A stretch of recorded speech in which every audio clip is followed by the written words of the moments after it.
परिचय। बच्चों, आज मैं तुम्हें परमाणु की संरचना प्रकरण के विषय में बताऊंगा। परमाणु द्रव्य की मूलभूत इकाइयां हैं। हमारे चारों ओर की हर वस्तु परमाणुओं से बनी है। प्रारूपी परमाणु प्रोटॉनों के नाभिक का बना होता है और न्यूट्रॉन व इलेक्ट्रॉन इस नाभिक के परितः चक्कर लगाते हैं। शिक्षक महोदय, मेरा एक प्रश्न है। हमारे चारों ओर की वस्तुएं विभिन्न पदार्थों से बनी हैं, तो यह कैसे संभव है कि परमाणु द्रव्य की आधारभूत इकाइयां हैं? शाबाश, अच्छा प्रश्न है राकेश। जैसा कि तुम जानते हो कि सभी वस्तुएं विभिन्न सामग्रियों जैसे कि प्लास्टिक, रबर, लोहे इत्यादि से बनी होती हैं।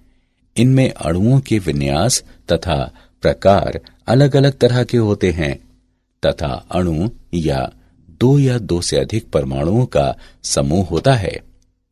तो इस तरह से परमाणु ही मूलभूत इकाई हैं। छात्रों, आइए परमाणुओं के बारे में और अधिक चर्चा करें।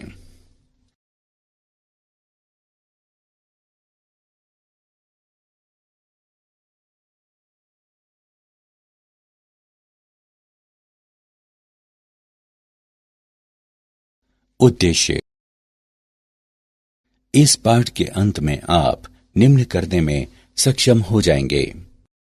परमाणु के थॉमसन मॉडल को जानना, अल्फा कणों के प्रकीर्णन के प्रयोग का वर्णन करना, अल्फा कणों के प्रकीर्णन के प्रयोग को समझना, रदरफोर्ड के परमाणु मॉडल का वर्णन करना, इलेक्ट्रॉन की कक्षा को परिभाषित करना, परमाणुवीय स्पेक्ट्रम का विश्लेषण करना, हाइड्रोजन परमाणु के बोर मॉडल की विवेचना करना, हाइड्रोजन परमाणु के ऊर्जा स्तरों के बारे में जानना, हाइड्रोजन परमाणु के लाइन स्पेक्ट्रम का विश्लेषण करना, बोर के द्वितीय अभिगृहित का दे ब्रॉगली के स्पष्टीकरण के बारे में जानना।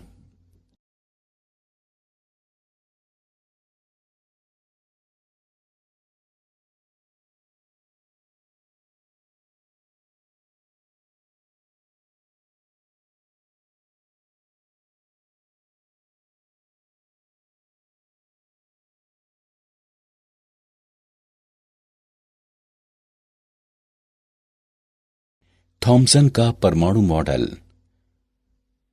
सन 1898 में जे थॉमसन ने परमाणु का एक मॉडल प्रस्तावित किया, जिसे प्लम पुडिंग मॉडल भी कहा जाता है।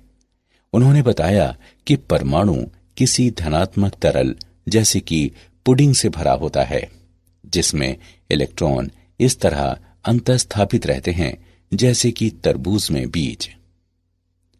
गोलीय मॉडल की त्रिज्या लगभग 10⁻⁻8 सेंटीमीटर होती है। धनात्मक तरल पर कुल धनावेश समान होता है, जो इलेक्ट्रॉनों के ऋणावेशों द्वारा सममितिक रूप से संतुलित रहता है। लेकिन इस मॉडल को अस्वीकृत कर दिया गया क्योंकि यह मॉडल रदरफोर्ड द्वारा किए गए प्रयोगों के परिणामों को संतुष्ट करने में विफल रहा। अल्फा कणों के प्रकीर्णन का प्रयोग। रदरफोर्ड ने धातु की पतली पन्नियों पर अल्फा कणों को प्रक्षेपित कराया और प्रक्षेपित कणों के विक्षेपण वाले पथों का अवलोकन किया। प्रायोगिक व्यवस्था। एक रेडियोधर्मी स्रोत से उत्सर्जित अल्फा कण लेड की ईंटों से गुजरकर एक संकीर्ण पुंज के रूप में संरेखित होते हैं। पुंज को धातु की एक पतली पन्नी पर प्रक्षेपित कराया गया, जिसकी मोटाई 2.1 गुणे 10⁻⁻7 मीटर थी। प्राकीर्णित अल्फा कणों का विक्षेप मापने के लिए एक घूर्णी संसूचक का प्रयोग किया गया, जिसमें जिंक सल्फाइड का एक पर्दा और एक सूक्ष्मदर्शी था। प्रेक्षण। अधिकांश अल्फा कण धातु की पन्नी से इस तरह सीधे गुजर जाते हैं जैसे वे रिक्त स्थान में गए हों। आपतित कणों में से केवल 0.14% ही 1 डिग्री से अधिक प्रकीर्णित होते हैं। इन कणों का एक छोटा अंश 90 डिग्री से बड़े विशाल कणों द्वारा प्रकीर्णित होता है, जिनमें से कुछ लगभग 180 डिग्री कोणों से प्रकीर्णित होते हैं। रदरफोर्ड ने निम्न मान्यताओं के आधार पर एक सिद्धांत विकसित किया। अल्फा कण और नाभिक बिंदु द्रव्यमान एवं आवेश होते हैं। अल्फा कणों तथा नाभिक के बीच केवल एक वैद्युत स्थैतिक प्रतिकर्षी बल कार्य करता है। अल्फा कणों की तुलना में नाभिक इतना भारी होता है कि ये उनकी अन्योन्य क्रिया के दौरान गति नहीं करता।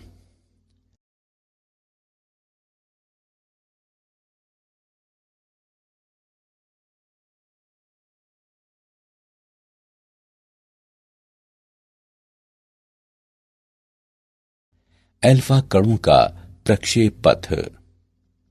चूंकि वैद्युत स्थैतिक बल 1/r वर्ग विचलित होता है, अल्फा कणों का प्रक्षेप पथ अति परवलयी होता है, जहां r अल्फा कण और नाभिक के बीच तात्क्षणिक पृथक्कन है। नाभिक तथा अल्फा कण की गति की आरंभिक रेखा के बीच की अभिलंबवत दूरी संघट्ट प्राचल कहलाती है। रदरफोर्ड ने थीटा प्रकीर्णन कोण से पर्दे पर पहुंचने वाले अल्फा कणों की संख्या n थीटा प्रति इकाई क्षेत्रफल परिकलित किया और पाया कि n थीटा साइन थीटा बटे 2 की घात 4 के व्युत्क्रमानुपाती होता है। कण तथा नाभिक के बीच की निकटतम दूरी से नाभिक का आकार लगभग 10 की घात -14 मीटर से लेकर 10 की घात -15 मीटर तक होने का पता चलता है। परमाणु से संबंधित कोई इलेक्ट्रॉन नाभिक के बाहर आपेक्षिक बड़े आयतन वाले माने गए। परमाणु में बड़ा खाली स्थान होने के कारण अधिकांश अल्फा कण पतली पन्नी से बिना विक्षेपित हुए निकल गए। रदरफोर्ड का परमाणु मॉडल। रदरफोर्ड के प्रकीर्णन के प्रयोग ने नाभिकीय परमाणु मॉडल को जन्म दिया।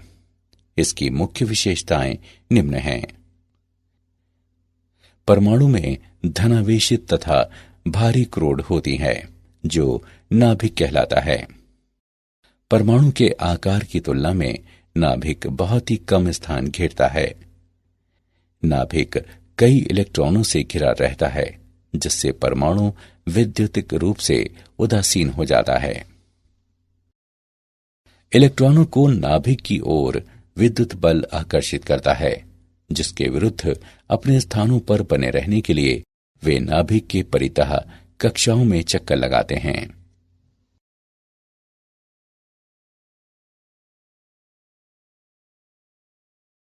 इलेक्ट्रॉन की कक्षाएं। रदरफोर्ड के परमाणु के नाभिकीय मॉडल ने परमाणु को एक वैद्युतिक उदासीन गोले के रूप में चित्रित किया, जिसमें केंद्र में एक अत्यंत छोटा, भारी और धनावेशित नाभिक होता है, जो अपनी गतिशील रूप से स्थिर कक्षाओं में घूमते इलेक्ट्रॉनों से घिरा होता है। घूमते इलेक्ट्रॉनों तथा नाभिक के बीच आकर्षण का वैद्युत स्थैतिक बल इलेक्ट्रॉनों को उनकी कक्षाओं में बनाए रखने के लिए अपेक्षित अभिकेंद्रीय बल प्रदान करता है। Fe बराबर Fc। उनके संबंधित मानों को प्रतिस्थापित करने पर हम पाते हैं कि mv वर्ग गुणे r बराबर है 1/4 पाई एप्सिलॉन नॉट e वर्ग बटे r वर्ग। हम इस समीकरण को निम्नवत भी लिख सकते हैं। r बराबर e वर्ग बटे 4 पाई एप्सिलॉन नॉट mv वर्ग। हाइड्रोजन परमाणु में इलेक्ट्रॉन की गतिज ऊर्जा एवं वैद्युत स्थैतिक स्थितिज ऊर्जा निम्नानुसार व्यक्त है। K बराबर 1/2 mv वर्ग बराबर e वर्ग बटे 8 पाई एप्सिलॉन नॉट r तथा u बराबर माइनस e वर्ग बटे 4 pi epsilon not r।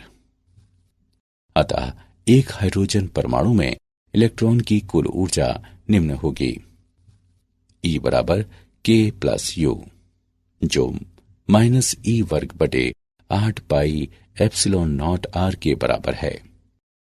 Electron की कुल ऊर्जा ऋणात्मक है। इसका अर्थ है कि इलेक्ट्रॉन नाभिक से बंधा है।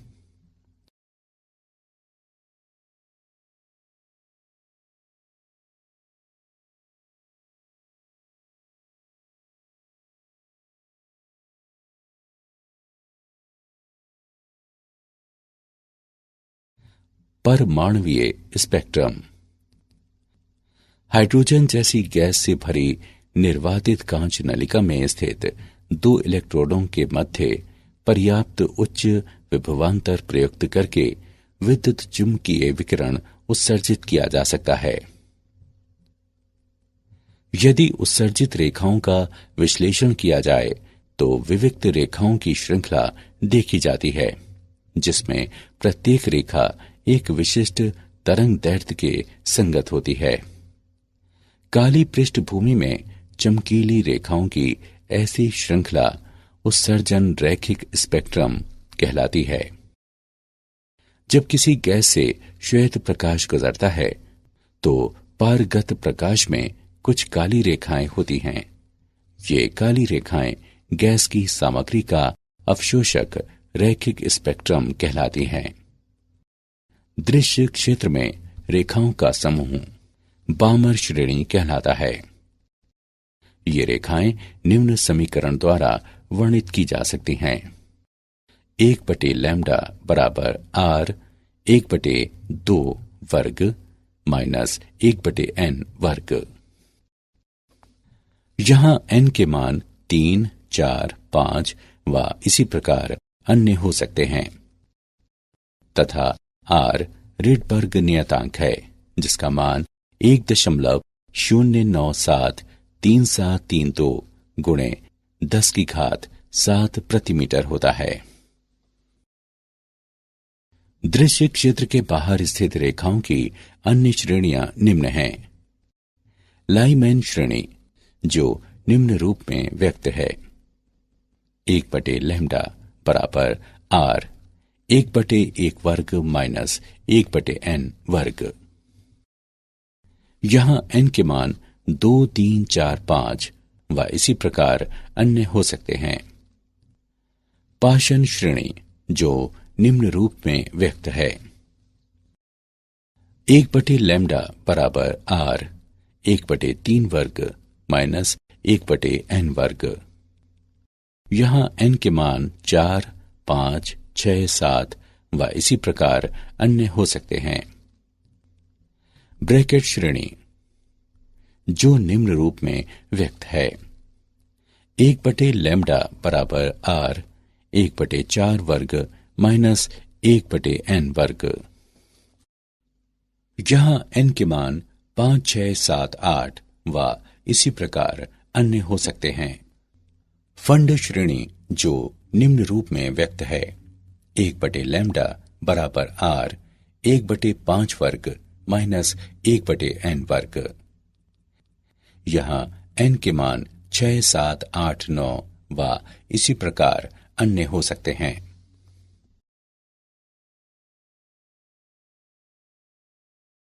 हाइड्रोजन परमाणु का बोर मॉडल। परमाणु के बोर मॉडल के मूल अभिगृहित निम्न हैं: इलेक्ट्रॉन नाभिक के परितः कूलॉम बल के प्रभाव में विशिष्ट वृत्तीय कक्षाओं में घूमता है, जो स्थैतिक कक्षाएं कहलाती हैं। इन कक्षाओं में इलेक्ट्रॉन विद्युत चुंबकीय तरंगें उत्सर्जित नहीं करता, इसलिए परमाणु स्थायी रहता है। स्थैतिक कक्षाएं वे होती हैं जिनके लिए इलेक्ट्रॉन के कोणीय संवेग L का मान h/2 पाई का पूर्णांक गुणज होता है। L बराबर NH/2 पाई, जहां N कक्षा की क्वांटम संख्या के रूप में ज्ञात है तथा h प्लांक का नियतांक है। यदि इलेक्ट्रॉन एक स्थैतिक कक्षा से दूसरी स्थैतिक कक्षा में जाते हैं तो ये न्यू आवृत्ति का एक फोटॉन उत्सर्जित करता है जो EI माइनस EF बटे h द्वारा व्यक्त है। हाइड्रोजन परमाणु के लिए बोर कक्षाओं की त्रिज्या। हम जानते हैं कि हाइड्रोजन परमाणु के लिए वृत्तीय कक्षा की त्रिज्या E वर्ग बटे 4 पाई एप्सिलॉन नॉट mv वर्ग होती है। हमें nv कक्षा की त्रिज्या ज्ञात करनी है जो कोणीय संवेग पर बोर के क्वांटमीकरण नियम को संतुष्ट करती है। Ln बराबर m Vn और Rn का गुणनफल जो NH बटे 2 पाई के बराबर है, जहां n बराबर 1, 2, 3 और इसी प्रकार अन्य, तथा Vn इलेक्ट्रॉन की nv कक्षा में चाल है। इस समीकरण को निम्न रूप में लिखा जा सकता है। Vn बराबर NH बटे 2 पाई m Rn। उपरोक्त दोनों समीकरणों की तुलना करने पर हम वेग तथा nv कक्षा की त्रिज्या का व्यंजक प्राप्त करते हैं। Vn बराबर 1 बटे n गुणे E वर्ग बटे 2 एप्सिलॉन नॉट h तथा Rn बराबर n वर्ग गुणे h वर्ग एप्सिलॉन नॉट बटे पाई me वर्ग बराबर n वर्ग a नॉट, जहां a नॉट बराबर 0.529 एंगस्ट्रॉम।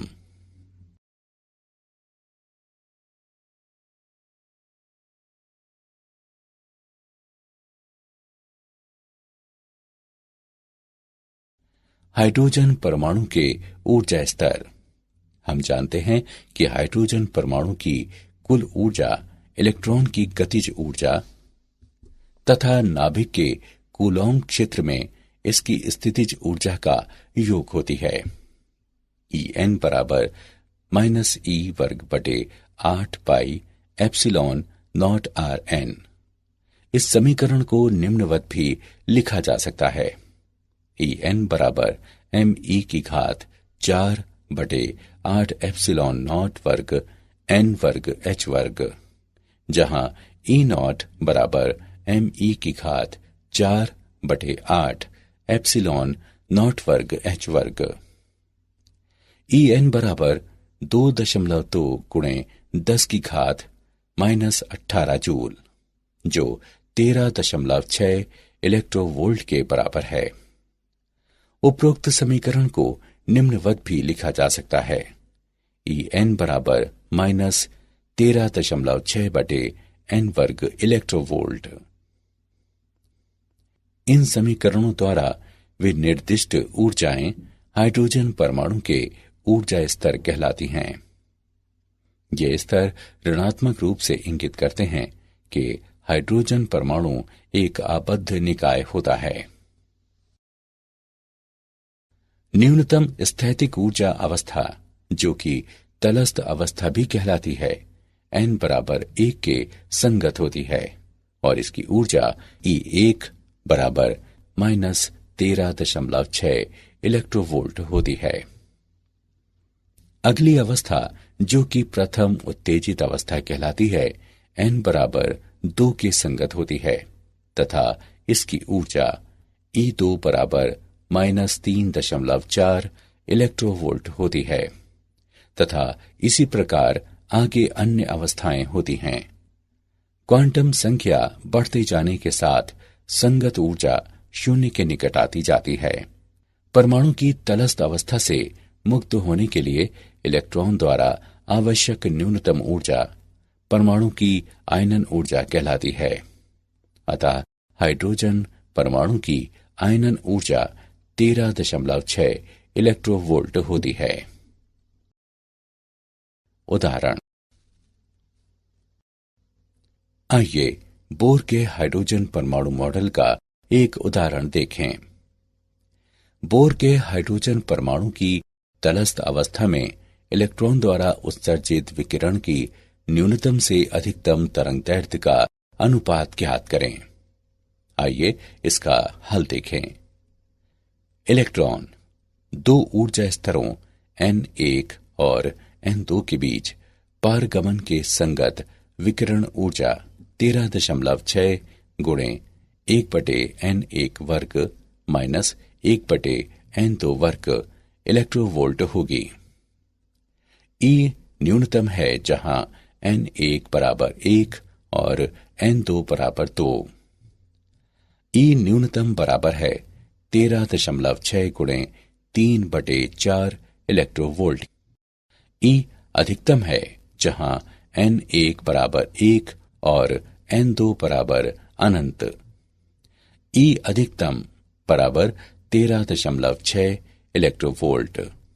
अब E न्यूनतम एवं E अधिकतम का अनुपात लेने पर हम पाते हैं कि E न्यूनतम बटे E अधिकतम बराबर 3/4 या लैम्डा न्यूनतम बटे लैम्डा अधिकतम बराबर 3/4। अतः बोर के हाइड्रोजन परमाणु की तलस्थ अवस्था में इलेक्ट्रॉन द्वारा उत्सर्जित विकिरण की न्यूनतम से अधिकतम तरंगदैर्ध्य का अनुपात 3:4 होगा।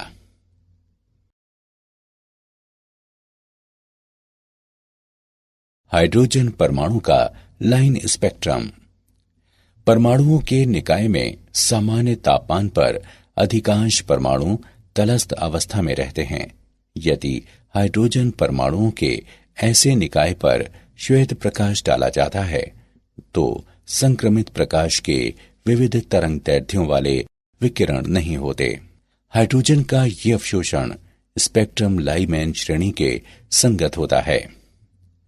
इलेक्ट्रॉनों द्वारा विकिरण से ऊर्जा अवशोषित करने के पश्चात निम्नतर ऊर्जा अवस्थाओं से उच्चतर ऊर्जा अवस्थाओं में जाने पर अवशोषण स्पेक्ट्रम प्राप्त किया जाता है। अवशोषित विकिरण की आवृत्ति निम्न द्वारा व्यक्त है। h न्यू HL बराबर E उच्च माइनस E निम्न। कमरे के तापमान पर बहुत कम इलेक्ट्रॉन उच्च ऊर्जा अवस्थाओं n बराबर 2 और 3 में होते हैं। विभिन्न ऊर्जा स्तरों में इलेक्ट्रॉनों की संख्या तापक्रम द्वारा निर्धारित की जाती है। उच्चतर तापमान पर हाइड्रोजन के अधिक संख्या में इलेक्ट्रॉन n बराबर 2 स्तर में होते हैं। अवशोषण रेखाओं का तरंगदैर्ध्य उत्सर्जन रेखाओं के समान होता है।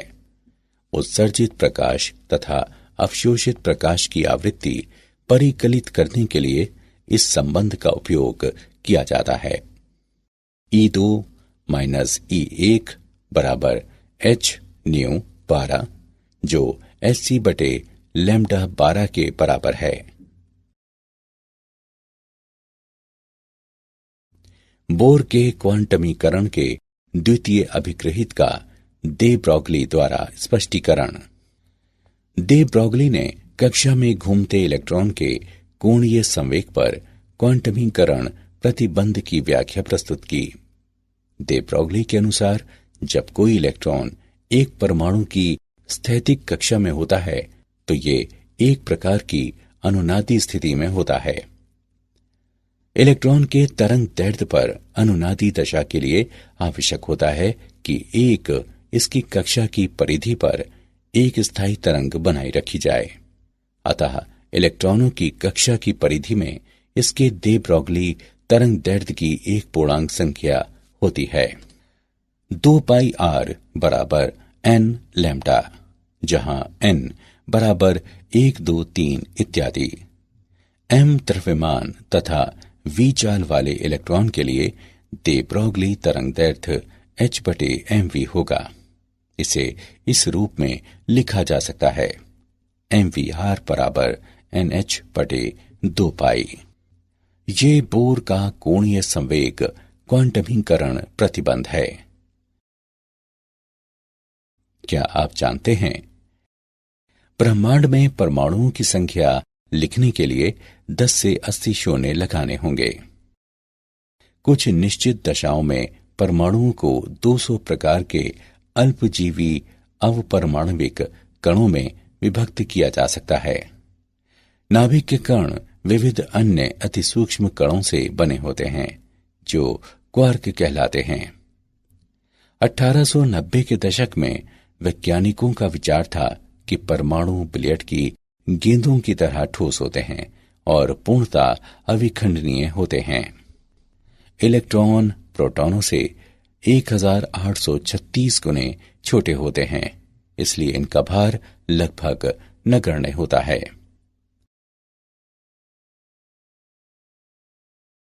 सारांश। आइए हमने जो कुछ सीखा है उसे संक्षेप में दोहराएं। कण तथा नाभिक के बीच की निकटतम दूरी से नाभिक का आकार लगभग 10 की घात -14 मीटर से लेकर 10 की घात -15 मीटर तक होने का पता चलता है। परमाणु में धनावेशित तथा भारी क्रोड होती है जो नाभिक कहलाता है। परमाणु के आकार की तुलना में नाभिक बहुत ही कम स्थान घेरता है। नाभिक कई इलेक्ट्रॉनों से घिरा रहता है, जिससे परमाणु वैद्युतिक रूप से उदासीन हो जाता है। इलेक्ट्रॉनों को नाभिक की ओर विद्युत बल आकर्षित करता है, जिसके विरुद्ध अपने स्थानों पर बने रहने के लिए वे नाभिक के परितः कक्षाओं में चक्कर लगाते हैं।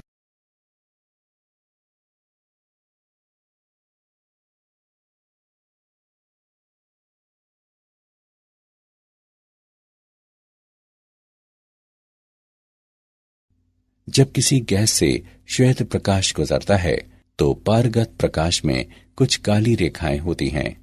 ये काली रेखाएं गैस की सामग्री का अवशोषण रैखिक स्पेक्ट्रम कहलाती हैं। इलेक्ट्रॉन नाभिक के परितः कूलॉम बल के प्रभाव में विशिष्ट वृत्तीय कक्षाओं में घूमता है, जो स्थैतिक कक्षाएं कहलाती हैं।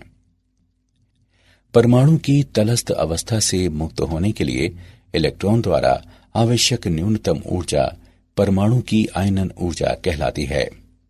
इलेक्ट्रॉनों द्वारा विकिरण से ऊर्जा अवशोषित करने के पश्चात निम्नतर ऊर्जा अवस्थाओं से उच्चतर ऊर्जा अवस्थाओं में जाने पर अवशोषण स्पेक्ट्रम प्राप्त किया जाता है।